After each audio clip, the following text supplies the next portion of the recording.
My guests tonight, oh, I love them so much. They're law professors and constitutional experts, elitist, who co-host a podcast about the Supreme Court called Strict Scrutiny. Please welcome to the program Melissa Murray and Kate Shaw, please.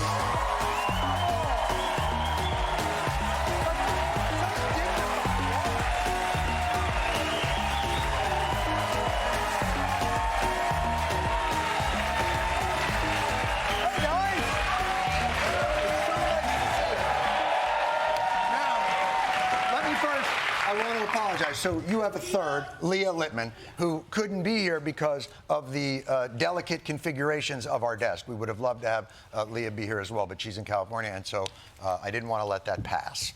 I want to start with you guys with a simple question. John Oliver has offered Clarence Thomas a Winnebago and $1 million a year to, and this is his words, not mine, get the off the Supreme Court.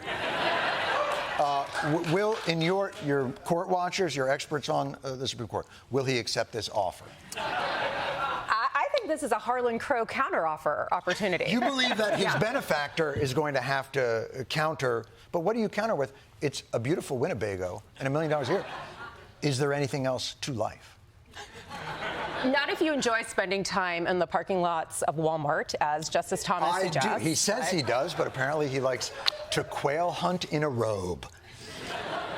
I want to ask you, there's a strategy that's starting to bubble up, which is getting Americans comfortable with authoritarianism and getting us to not think critically about the differences between a free society and not a free society. And in that regard, they are starting to paint Trump as Navalny, that the trials that he is facing in America are similar or the same to as what Putin did to Navalny. Please explain to me why that's horseshit. Well, we are not experts in Russian criminal procedure, but I think it's safe to say that Donald Trump is likely receiving more procedural protections right now in the 4 criminal indictments that he's currently subject to than Alexei Navalny had in his time in Russia. So I think this is not the same situation. Would you say that Donald Trump has actually received due process than most people in America? I mean, this guy is clearly on the platinum due process plan. Like he's the Harlan Crow due process plan. The Harlan Crow due process. Like he's getting the dewest of process. The dewest of processes. Yes. So how is this even comparable? It's not at all comparable. And I do think it is interesting, as your last segment made clear, that Trump is adverting to the situation in Russia right now and invoking Navalny. And I think that it's right to draw comparisons right now, but of course the casting is all wrong. Right now, in the arguments that Trump is making in some of the pending criminal cases against him, he is essentially casting himself as above and beyond the law. And, you know, we're essentially seeing what Well, you're head of saying state presidents should have complete and total immunity, because if you can't kill people, then what fun? Well, this was actually a hypothetical that came up in the lower federal court argument in this immunity case. Trump's lawyer was asked, so you're saying that a president could order SEAL Team 6 to assassinate a political rival and the criminal law couldn't get him for that? Sounds familiar. It does. It was, and Trump's lawyer basically said, unless he's been impeached and convicted first, the criminal laws can't by the touch Senate him. in a political process. Right, so you have to go So our through criminal that. laws are suspended for the president. Didn't we fight a war about that? Well, we not only fought a war, but our whole constitutional structure is designed to prevent consolidations of power within the presidency. Checks and balances. Exactly. And so this whole idea...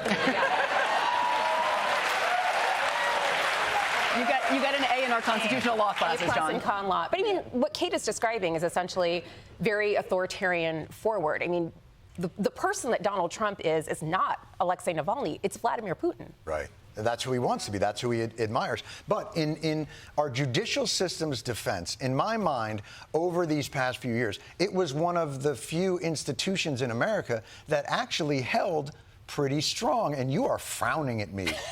You disagree with this. So, well, on our podcast, we take different roles. Kate is, I think, much more amenable to your position. I think. Hold on one second. Okay, I'm going to talk to Kate. Yeah. Well, explain. Like there's something to this. I do think that there is a way in which courts really did stand as a bulwark against some of Trump's worst instincts and impulses while he was in office, and even since.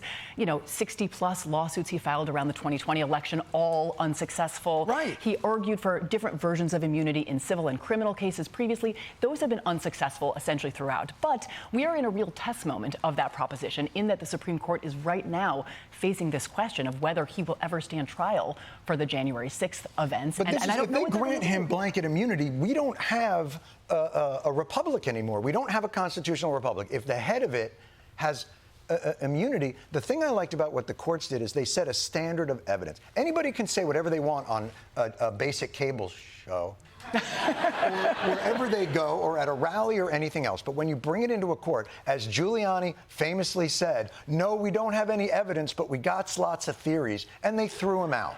Okay, so that just suggests that the bar is in hell. Right? So, yes, of course, the courts are a bulwark against the most totalitarian impulses in our society, but we forget that the court system we have, the Supreme Court we have, the debates we're having about the Supreme Court are all right now the product of what Donald Trump did. Like, this is a person who was not elected by the popular vote. You're saying these questions would have been utterly unimaginable in previous times. We are right now debating whether or not in the next presidential term we are going to see a national ban on abortion. We wouldn't be having that discussion if Donald Trump's 6-3 conservative supermajority had not rolled back Roe versus Wade. We wouldn't have that discussion at all. Right. So or the immunity discussion or anything else. All of this. He has created the conditions for the way we talk about this court. And that's the thing that ultimately is at stake in all this. I want to thank you guys so much for coming on. You're fabulous. Check out their podcast, please. Strict Scrutiny. New episodes drop on Mondays. It's a fine day to drop them. Melissa Murray and Kate Shaw.